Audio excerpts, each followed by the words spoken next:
यानी ये एक बड़ी खबर है। इन पाबंदियों के बावजूद इमरान खान ने सुप्रीम कोर्ट में वीडियो लिंक पेशी से कबल अपने एक सीनियर वकील से मुलाकात की ख्वाहिश का इजहार किया। तो वो वकील कौन है? वो है, उन्होंने दरख्वास्त की थी कि इस बारे में ये ना हो कि कल को आप जाके व्लॉग में बात कर दें और ना मीडिया में रिपोर्ट करनी है, लेकिन बातचीत जारी है। ऑफ द रिकॉर्ड भी उनकी मुलाकातें या राब्ते हो रहे हैं।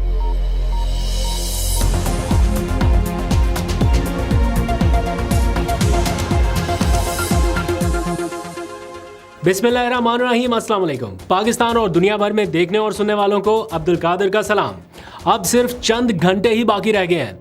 क्या कल पाकिस्तान तारीखी मनाजर विटनेस करने जा रहा है? सबकी नज़रें इसी मामले पर हैं, या यूँ कह लीजिए कि सबकी नज़रें सुप्रीम कोर्ट ऑफ पाकिस्तान की तरफ हैं। कल रेड जोन में क्या होने जा रहा है, अदयाला जेल में क्या होने जा रहा है, इसके ऊपर हॉट डिबेट इस वक्त जारी है, सरगोशियाँ जारी हैं, मुख्तलिफ़ किस्म की अफवाहें जारी हैं और ये सिलसिला अब रुकने वाला नहीं है। पता नहीं आज रात लोग सोते भी हैं ठीक से या नहीं, क्योंकि सुबह अर्ली मॉर्निंग इमरान खान को वीडियो लिंक के ज़रिए सुप्रीम कोर्ट में केस की समाअत में पेश होना है और सबको उसका इंतज़ार है। लेकिन इस दौरान जो आने वाली इत्तलात है अडयाला जेल से ख़ास तौर पर, उस पर कुछ तशवीश का इजहार भी किया जा रहा है। फॉर एग्ज़ाम्पल PTI के कुछ रहनुमा जो हैं वो ये बता रहे हैं कि रातों रात इमरान खान के हमरा रहने वाले जो गार्ड्स हैं उनको तब्दील कर दिया गया। गार्ड्स की तब्दीली का अमल किया गया है गुज़िश्ता रात, ऐसा PTI के सीनियर रहनुमा और ख़ुद उनकी जो हमशीरा हैं वो भी कह रही हैं। मेरे पास तो मुसद्दका इतलात नहीं मौसूल हो सकी, लेकिन ऑब्वियसली उनके पास कहीं ना कहीं से इतलात आती हैं, तो ये बताया जा रहा है। और फिर जो मुलाकातों के ऊपर अचानक से पाबंदी लगा दी गई कि कोई शख्स जाके मिल नहीं सकता, वो और भी ज़्यादा ट्रिगर कर रही है इस सिचुएशन को कि जब से सुप्रीम कोर्ट का ये ऑर्डर आया कि इंतज़ामात यकीनी बनाए जाएं, उसके बाद यकायक ये सारा कुछ हो रहा है। यानी मुलाकातों के ऊपर पाबंदी, तो आज उनसे PTI के रहनुमा नहीं मिल सके, आज उनसे वकला नहीं मिल सके। इस सारी सूरत हाल के दौरान एक ख़बर अब से थोड़ी देर पहले ये आई कि इमरान खान ने अपने एक वकील से मुलाकात की ख्वाहिश का इजहार किया है, इससे पहले कि वो सुप्रीम कोर्ट में वीडियो लिंक के जरिए पेश हो। यानी ये एक बड़ी खबर है। इन पाबंदियों के बावजूद इमरान खान ने सुप्रीम कोर्ट में वीडियो लिंक पेशी से कबल अपने एक सीनियर वकील से मुलाकात की ख्वाहिश का इजहार किया। तो वो वकील कौन है? वो है ख्वाजा हारिस। इत्तलात ये हैं, बल्कि सुप्रीम कोर्ट को कवर करने वाले जो सीनियर रिपोर्टर हैं उन्होंने ट्वीट करके भी बताया कि इमरान खान ने वीडियो लिंक पर पेशी से पहले एक सीनियर वकील ख्वाजा हारिस से मुलाकात की ख्वाहिश का इजहार किया। ऑब्वियस बात है, वो मशवरा करना चाहते हैं कि सुबह सुप्रीम कोर्ट में उनसे जो सवाल जवाब हो सकते हैं, या इस केस के हवाले से बहुत सारी चीज़ें ऐसी हैं जो इमरान खान अपने वकील से भी डिस्कस करना चाहते होंगे। तो क्या वो मुलाकात हो रही है या नहीं हो रही, तो वो जो सीनियर रिपोर्टर हैं हसनात मलिक, उनके अकॉर्डिंग आज ये मुलाकात कराई जाएगी। अभी तक एज एफ नाउ जब मैं आपसे बात कर रहा हूँ तो मुलाकात के हवाले से कोई अपडेट नहीं है, क्योंकि मुलाकातों के ऊपर पाबंदी है। अब ये मुलाकात कराई जाएगी या नहीं, इसके बारे में भी पता चल जाएगा। लेकिन एक और अहम मुलाकात जो आज होना थी वो मनसूख की गई गैर मुल्की शख्सियत की। मैंने पहले के व्लॉग में भी बताया था, बरतानवी शख्सियत है सईदा वारसी, और ये गालिबन इमरान खान की 5 अगस्त के बाद होने वाली ऐसी पहली मुलाकात थी जो किसी गैर मुल्की शख्सियत से होने जा रही थी, लेकिन वो भी मनसूख हो गई। अहम मुलाकात इसे करार दिया जा रहा था, लेकिन हो सकता है आने वाले दिनों में रीशेड्यूल हो। अब थोड़ी सी बात करें अगर आज के मंजरनामे के हवाले से या आज के आने वाले फैसले के हवाले से, बहुत सारे लोग उसको सेलिब्रेट कर रहे हैं, करना भी चाहिए, क्योंकि एक बेहतर फैसला आया है, एक अच्छा फैसला आया। काफ़ी दिनों के बाद इमरान खान को बैक टू बैक रिलीफ मिल रहा है। लेकिन ये फैसला ज़मानत बाद अज़ गिरफ्तारी के हवाले से थोड़ा सा डिफ्रेंशिएट करना पड़ेगा आप लोगों को कि ये ज़मानत बाद अज़ गिरफ्तारी का, यानी इमरान खान को गिरफ्तार किया गया, उसके बाद ये मामला अदालत में आया, ज़मानत मिल गई, लेकिन उनका ट्रायल जो है इसी केस में 190 मिलियन पाउंड केस में वो बहुत तेज़ी से अडयाला जेल में जारी है। तो अगर कल परसों तरसों या 10-15 दिन के बाद जब भी जाके वो ट्रायल कंक्लूड हो जाए और उसमें कहीं इमरान खान को अगर सज़ा सुना दी जाए, तो फिर आज की ज़मानत का कोई फ़ायदा नहीं रहेगा। ज़मानत का फ़ायदा तो तब होता अगर वो फौरी तौर पर रिहा हो जाते। चूँकि वो रिहा नहीं हो रहे, दूसरे केसेस में गिरफ्तार हैं, और जिस केस में आज उनकी ज़मानत हुई उस केस में उनका ऑलरेडी ट्रायल चल रहा है। तो कल कलां को अगर वो ट्रायल कंप्लीट होता है और उसमें उन्हें सज़ा सुना दी जाती है, दैट मीन्स कि के फिर मामला और लटक जाएगा, तो आज की ज़मानत का फ़ायदा नहीं रहेगा। इसलिए ये जो मामला है आज के केस में, देखिए साइफर का केस कब से जारी है, उसमें अभी तक उन्हें ज़मानत नहीं दी गई। बाकी तोशाखाना में दे दी गई ज़मानत, हालांकि वो केसेस बाद में आए, ज़मानत पहले मिल गई। 190 मिलियन पाउंड का केस बहुत बाद में आया इस्लामाबाद हाई कोर्ट में, उसमें ज़मानत मिल गई। लेकिन जो केस ऑलमोस्ट कंक्लूड हो चुका है, जजेस खुद कह चुके हैं कि हाथी निकल गया, सिर्फ दुम रह गई है, उसमें ज़मानत लटकी हुई है, वो ज़मानत नहीं हो पा रही अभी तक। तो कब होगी उसके ऊपर भी नज़रें हैं। तो इसलिए इस ज़मानत को सेलिब्रेट करने का असल फ़ायदा तब होगा अगर 190 मिलियन पाउंड केस में ट्रायल जो है उसमें भी इमरान खान बेकसूर साबित होते हैं, या ये कह दिया जाता है कि इसमें कोई एविडेंस नहीं मिला। तो खैर देखते हैं आगे इसमें क्या होता है। फिलहाल तो सबकी नज़रें सुप्रीम कोर्ट की तरफ हैं। कल एक तो सुप्रीम कोर्ट में ये एक्टिविटी होने जा रही है ना, वीडियो लिंक वाली, वो भी आपको साथ साथ अपडेट करेंगे कल। एक और इनिशिएटिव भी पीटीआई की जानिब से लिया गया है, और वो है इमरान खान के लीगल केसेस के हवाले से जो लीगल माइंड है, कल उनका एक सेमिनार होने जा रहा है। अभी तक मुझे कंफर्म नहीं है कि वो वर्चुअल होगा या फिर फिजिकली लोग आके कहीं पे प्रेजेंट होंगे। अभी मेरे पास कोई इन्विटेशन नहीं पहुंचा, लेकिन कल जो कानूनी माहिरीन है वो किसी ना किसी प्लेटफॉर्म से आपको इमरान खान के केसेस के बारे में, अब तक जो हुआ और आगे जो हो सकता है उसके बारे में भी बताने जा रहे हैं। जो उनकी कानूनी टीम है पूरी, वो इसमें शामिल होगी। अब आ जाइए ज़रा इन सारे मामलात के साथ साथ जो ग्रैंड डायलॉग की बातें चल रही हैं उसके ऊपर, क्योंकि बातें हर तरफ से आ रही हैं कि भाई ग्रैंड डायलॉग करना है या आगे बढ़ना है, व्हाटएवर, इमरान खान की रिहाई हर सूरत ज़रूरी है। ये तलखियाँ, ये सख्तियाँ कम करना पड़ेंगी और कोई ऑप्शन नहीं है। आज बल्कि फवाद चौधरी ने एक बड़ा ज़बरदस्त स्टेटमेंट दिया कि दुखों का मदावा जो है वो इमरान खान है। ये दुखों का मदावा के कौन लोग हैं दुखी हैं? ऑब्वियसली जिन्होंने उनको वोट दिया है, वो करोड़ों पाकिस्तानी, उनके वोटर सपोर्टर, ना सिर्फ पाकिस्तान में बल्कि ओवरसीज़ पाकिस्तानी भी बड़ी तादाद में, जो इस वक्त कहीं ना कहीं डिसअपॉइंटेड हैं मौजूदा सूरत हाल से, उन लोगों के दुखों का मदावा सिर्फ इमरान खान की रिहाई से ही मुमकिन है। अभी इमरान खान की पर्सनैलिटी या उनके लोगों के लिए इमरान खान इतना ज़रूरी है कि प्राइम मिनिस्टर बनना, इक़्तिदार, ओहदे, ये सब कुछ अब सानवी चीज़ रह गई है। अब लोग सिर्फ इमरान खान को देखना चाहते हैं अपने सामने।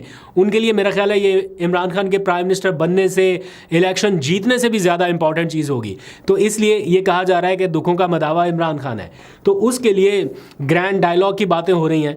तो ग्रैंड डायलॉग के साथ साथ ग्रैंड अलायंस भी काम कर रहा है। तो पीटीआई का जो ग्रैंड अलायंस है वो आज फैसलाबाद पहुंच गया, और वहाँ पर भी उन्होंने अपनी एक्टिविटीज़ जो है वो इसी तरह से जारी रखी हैं। रूल ऑफ लॉ पर अमल दरामद उनका बुनियादी मुतालबा है। फैसलाबाद जलसा, कराची जलसा, ये बहुत सारी एक्टिविटीज़ के ऊपर इस वक्त काम जारी है। इसके साथ साथ एक और दूसरा तगड़ा ग्रुप जो है मौलाना फजलुर रहमान का, आज उनकी जानिब से बजाते खुद मौलाना की तरफ से जो स्टेटमेंट्स आ रही हैं वो बड़ी मायने खेज हैं, बल्कि बड़ी हौसला अफजा हैं इन मामलात में पीटीआई के लोगों के लिए, कि वो कहते हैं कि हमारे दरमियान पहाड़ जैसे इख्तलाफात थे लेकिन अब वो ख़त्म हो रहे हैं, एतमाद की फ़िज़ा बनती जा रही है। और मुझे किसी ने बताया था बहुत ही करीबी लोग जो मौलाना के साथ राब्ते में हैं, उनमें से किसी एक करीबी शख्सियत ने मुझे बताया था कि मौलाना के साथ उनके ऑफ द रिकॉर्ड राब्ते भी जारी हैं, लेकिन उन्होंने दरख्वास्त की थी कि इस बारे में ये ना हो कि कल को आप जाके व्लॉग में बात कर दें और ना मीडिया में रिपोर्ट करनी है। लेकिन बातचीत जारी है, ऑफ द रिकॉर्ड भी उनकी मुलाकातें या राब्ते हो रहे हैं। तो खैर मैंने इसको अमानत समझ के अभी डिस्क्लोज़ नहीं किया था, लेकिन आज मौलाना फजलुर रहमान ने ख़ुद ये बात बता दी है कि ऑफ द रिकॉर्ड उनके पीटीआई के 2 वफूद के साथ राब्ते जारी हैं। एक तो असद कैसर हैं, एक दूसरा ग्रुप भी है। तो 2 वफूद उनके पास पहुंचे हैं, राब्ते अलग अलग जारी हैं, और वो इस बात पर आ रहे हैं कि हमारे दरमियान फासले कम हों और हम मिलके आगे बढ़ें। लेकिन अभी भी पीटीआई के अंदर कुछ लोग ऐसे हैं जो ये समझते हैं कि मौलाना उनको आखिरी टाइम पे डिच कर सकते हैं, क्योंकि मौलाना अपने नुमाइंदे जो हैं वो शहबाज शरीफ के पास भी भेज रहे हैं। गफूर हैदरी साहब पहुंचे हैं शहबाज शरीफ के साथ, और बड़े खुशगवार माहौल में उनकी भी मुलाकातें हो रही हैं। तो किस हद तक मौलाना पीटीआई के साथ एतमाद साजी बरकरार रख सकेंगे, इसके ऊपर भी नज़र रखेंगे, आपको अपडेट करूँगा। लेकिन अब थोड़ी सी बात करते हैं, ये जो लीक्स का मामला चला है, दुबई लीक्स वाला, दुबई अनलॉक्ड।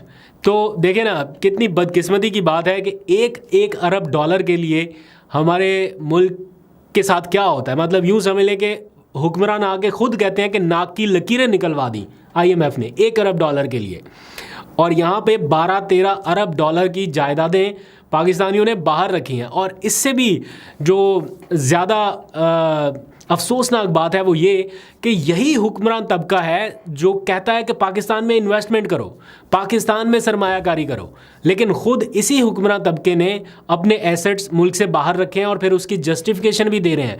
और अभी 2 दिनों में आपने सुना होगा कि लोग कितने फ़ज़ाइल बयान कर रहे हैं बैरून मुल्क रखी गई जायदादों के हवाले से कि पाकिस्तान से बाहर अगर जायदाद रखी हो तो उसका FBI को क्या फ़ायदा होता है, टैक्स नेट को क्या फ़ायदा होता है। ये सारी चीज़ें भी आके आपको टेलीविजन पर बता रहे हैं। फिर आपने देखा एक सीरीज़ ऑफ प्रेस कॉन्फ्रेंसेस जो है वो भी चल रही है। तो ये बड़ी एक दिलचस्प सूरत हाल है जिसमें अगर आप इमेजिन करें एक लम्हे के लिए कि अगर इमरान खान की भी कोई प्रॉपर्टी मुल्क से बाहर निकल आती, कोई कंपनी मुल्क से बाहर निकल आती, तो इस वक्त इस मुल्क का सबसे बड़ा मसला क्या होता। सिर्फ एक घड़ी इमरान खान के पास आई थी, उस घड़ी के ऊपर इस मुल्क के साथ क्या हुआ या कितना कुछ हुआ उसकी डिटेल में नहीं जाता, सिर्फ एक घड़ी के मामले पर। तो आप इमेजिन करें अगर इमरान खान की कोई जायदाद ही बाहर निकल आती तो किस किस्म के फतवे अब तक लग चुके होते। लेकिन फॉर्चुनेटली ऐसा कुछ नहीं है। इमरान खान का जीना मरना पाकिस्तान में, तो सारा कुछ ही पाकिस्तान में।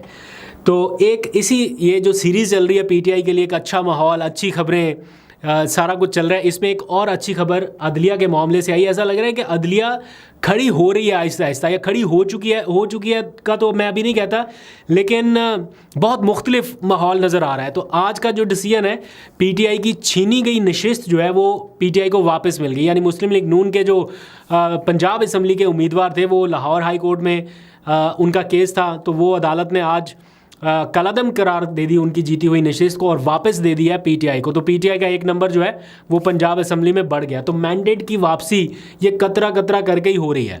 तो आप ये लिख लीजिए किसी जगह पे, आप ये याद रखिएगा आज की तारीख भी। मुझे ऐसा लगता है, मेरी गट फीलिंग्स है कि आने वाले दिनों में इस्लामाबाद की छीनी गई 3 नशिस्तें भी वापस आएंगी। किसी ना किसी स्टेज पे जाके ये फ़ैसला होना है और ये 3 नशिस्तें वापस आ सकती हैं, क्योंकि मैंने तो बहुत करीब से ये सारी चीज़ें कवर की हैं, रिपोर्ट की हैं, देखी हैं। तो मानने के लिए जहन तैयार नहीं होता कि जीते हुए उम्मीदवार अचानक हार गए और हारे हुए उम्मीदवार अचानक जीत गए और फॉर्म 45 दिखा भी नहीं रहे। उनसे पूछो ना फॉर्म 45, तो ऐसे नाराज़ होते हैं जैसे उनसे पता नहीं उनकी जायदाद का आधा हिस्सा मांग लिया हो।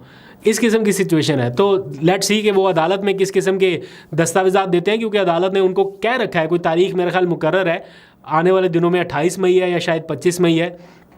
अदालत ने कहा है कि लेके आए अपने अपने फॉर्म 45। इलेक्शन कमीशन से भी मंगवाए हैं, हारे हुए उम्मीदवारों से भी मंगवाए हैं और जीते हुए उम्मीदवारों से भी, कि मैच करके ज़रा चेक तो किया जाए। तो देखते हैं क्या होगा, आपको अपडेट करता रहूँगा। 1-2 और ख़बरें भी हैं खैबर पख्तूनख्वा के हवाले से, वो भी आपको बतानी है, लेकिन वो मैं कल व्लॉग करूँगा, क्योंकि गवर्नर खैबर पख्तूनख्वा और वज़ीर आला खैबर पख्तूनख्वा अली अमीन गंडापुर के दरमियान टसल इस वक्त जारी है। और आज खैबर पख्तूनख्वा हाउस से गवर्नर एनेक्सी जो है उसका दरवाज़ा बंद कर दिया गया है। अली अमीन गंडापुर ने जो कहा था वो फ़िलहाल कर रहे हैं, और ये सख्ती और ये तलखी अच्छी नहीं है, लेकिन फिर भी वो सिग्नल जो है वो दे रहे हैं। और एक सिग्नल आज उन्होंने दिया है लोड शेडिंग के हवाले से, और उन्होंने मेरा ख्याल पेस्को हुकाम को ये कहा है कि लोड शेडिंग कम करने के लिए आज रात शेड्यूल फाइनल किया जाए। जिन इलाकों में 12-12, 20-20 घंटे की लोड शेडिंग होती है, अगर 5-5, 6-6 घंटे का फ़र्क नहीं पड़ा, आज ही शेड्यूल जारी करें। नहीं करेंगे तो हम टेक ओवर करेंगे पेस्को को।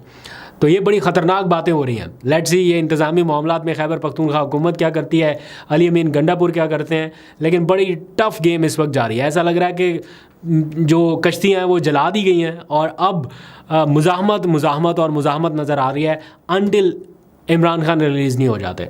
तो कल के ऊपर नज़र रखेंगे, आपको अपडेट करूँगा। अपना बहुत सा ख्याल रखिए। अल्लाह हाफ़िज़।